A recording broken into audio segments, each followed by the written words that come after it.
With today's text, we're taking another look at author's purpose. But before we get to that, first, take a look at that vocabulary video so that you have access to the words that are going to show up in the text. Next, you're going to read Eco-Friendly Foods, which is on my book, page 156.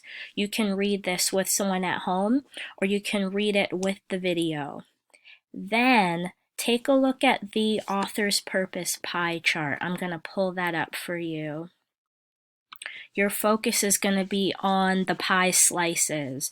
So remember, author's purpose has to do with the reason for writing a text.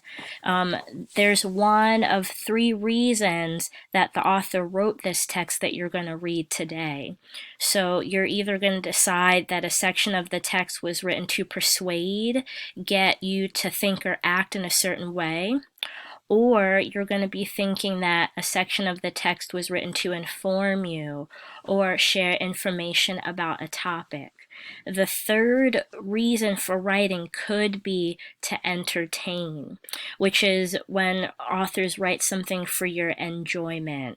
So after you have looked at the vocabulary and listened to the story, your job is going to be, where it says last, answer those discussion post questions. So you're going to be thinking about the reason why a certain part of the text was written. Is it P, I, or E?